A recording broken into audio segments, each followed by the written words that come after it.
Hi guys, it's Lynette. Today we are making this delicious blueberry and cream cheese stuffed French toast. First things first, I have one package of softened cream cheese. I just allowed my cream cheese to sit out for about an hour. It got nice and soft. I'm going to add in 1/4 cup of powdered sugar, and then I'm just going to mix everything together until it's well combined. Now, if you have a hard time mixing the two together, you can always use a hand mixer or a stand mixer just to make it a little bit easier for you to mix together. I'm just using my offset spatula, a spoon works, whatever you have, just to make sure everything gets well combined. So I'm just making sure I get all of that powdered sugar off the sides of the bowl, mix as much as I can in. And because my cream cheese is nice and soft, it's really easy for me to mix. All right, so we are almost there. It doesn't take too long. Of course, it'll be a little bit quicker with a hand mixer, but I'm just doing it this way. So just in case you don't have one. So this is what it looks like, nice and creamy. And now we're going to make our custard. So we have 2 eggs in our bowl. We're going to add in 3 tablespoons sugar, 1 cup of milk, and then we're going to add in 1 teaspoon of vanilla extract. So you're going to whisk all of this together until it's well combined. Make sure you break those eggs up. And this looks perfect. All right, so our custard is done. Our cream cheese is done. Here are our blueberries. I gave them a good wash. So now we're going to grab our bread. I'm using a thick cut Texas toast.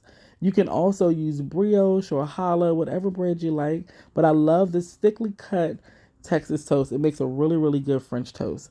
All right, so we're going to take our bread. You don't really have to line it up on the table like this. I just am. It'll actually make about 5 of your blueberry and cream cheese stuffed French toast.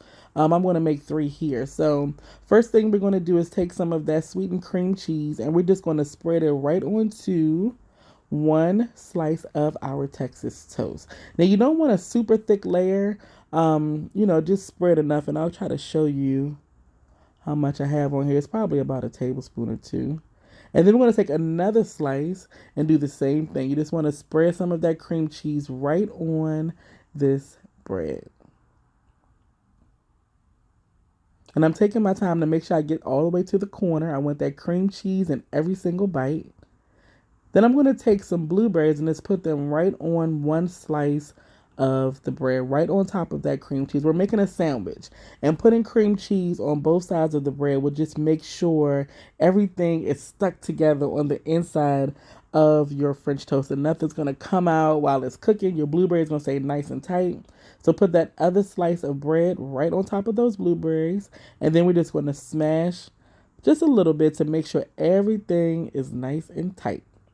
Look at this, nice little sandwich.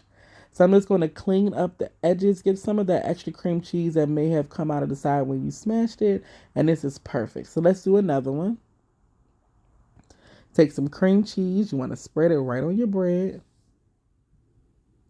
Now you can use other fruits if you like. You can do strawberries, you can do bananas, raspberries. You can even do preserves if you like. Totally up to you. Of course, you would just need to slice your bananas or strawberries. All right, so there we go. Got our cream cheese all the way to the edge. And then just repeat the process. Add your blueberries and then make that sandwich. And just make sure your blueberries are in a single layer. There we go. It's looking good. All right, so we're going to put the other bread right on top just like we did the first one. You just want to smash everything together, the same thing. I'm not pressing too hard, just hard enough to make sure everything gets stuck together and nothing is coming out. So we want to clean up the sides. Get any of that extra cream cheese. There we go. And this looks good. All right, so I'm going to do the last one. You can see there was a little opening there, so I just smushed that together. I'm going to do one more. Like I said, you can make about 5 with this batch. All right, so we're going to heat up our skillet over medium-high heat. I'm going to add in a little bit of butter and just allow that butter to melt. I'm just going to use my spatula here to kind of move the butter around the pan to make sure the pan is well buttered. All right, so this is looking good. Let that butter get hot for about another 20 to 30 seconds. We're going to take our custard and we're going to take our stuffed French toast and just coat it on both sides in our custard. Let a little bit of that excess drip off and we're going to add it right to this hot pan. right on top of that melted butter. So let's grab another one and do the same thing. A quick dip on both sides. You don't want to let it sit too long because it'll get too soggy. Just a quick dip. Let some of that excess drip off and then add it right to that hot pan. It smells good as soon as it hits that hot pan. I'm telling you all.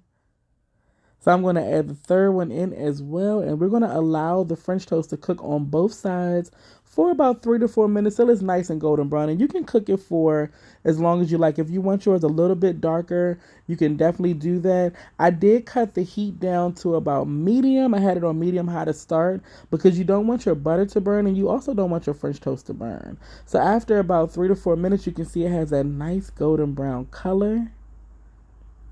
And if you want to add extra butter to the pan, you can definitely do that. It's totally up to you. We're just going to allow the French toast to cook for another 3 to 4 minutes on this side.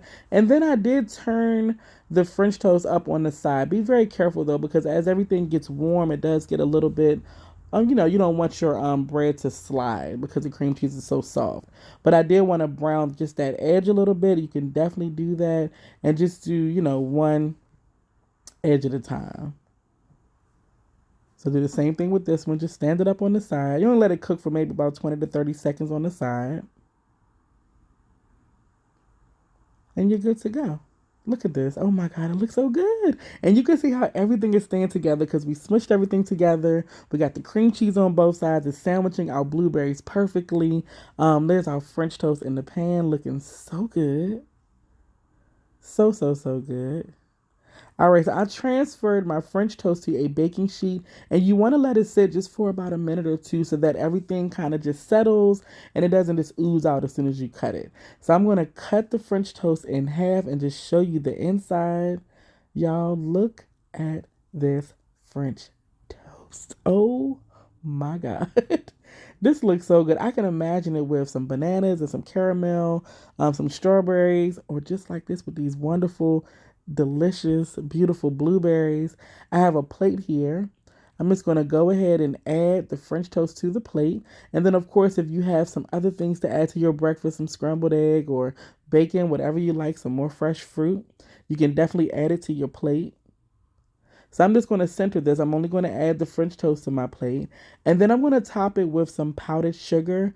I'm going to use my sifter, and that's the easiest way to get the powdered sugar on there. So here's my sifter. And just put a little bit, probably about a teaspoon or two of powdered sugar inside the sifter. And you just want to tap the side of your sifter, and you'll get that beautiful powdered sugar all over top of your French toast.